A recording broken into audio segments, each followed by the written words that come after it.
Sakamoto Days is probably the manga with the best fight choreography ever.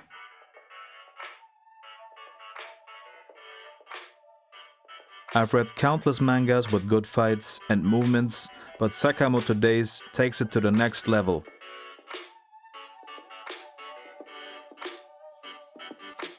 The motion lines are drawn so clearly that you can feel the weapons and limbs flying past your head.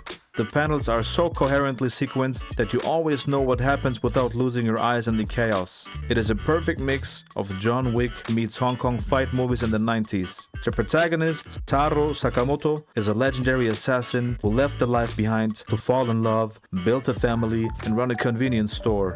The store is a little too convenient. His peaceful retirement is disrupted by former colleagues and other assassins coming after him. I don't want to spoil the plot, so I won't tell why. There's something for everybody in Sakamoto Days. Intense fights in closed spaces, open space battles where the whole city is getting renovated, but also full speed scenes on the highway.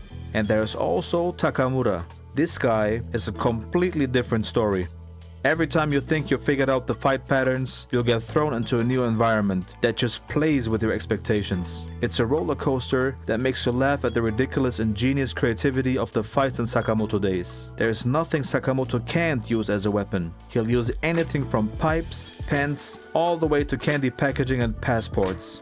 The pauses within the fight scenes, where the high pacing breaks for a second, are also very well implemented. It gives you time to appreciate the silence and tension before the fighting chaos continues. Although I don't want to touch on the story too much in this video, the plot really is charming and goes perfectly with the epic fighting scenes. I wouldn't be surprised if the author has an actual martial arts background or at least consulted with many people in the field. It's unbelievable how good the movements are executed. You feel like you're actually learning how to fight and doing these moves yourself. There's also a battle between two snipers that extends through half the city. The bullets ricocheting off buildings and stop signs and curving mid-air is just in style for Sakamoto Days. If you like the combat in Jujutsu Kaisen, you'll fall in love with this manga. Every character has their own fighting style and arsenal of techniques that fit their personalities. Once the anime is released, I am sure the mainstream fandom will be head over heels over many iconic characters in this manga. I'm looking forward to reading the next chapter. I hope you are as well.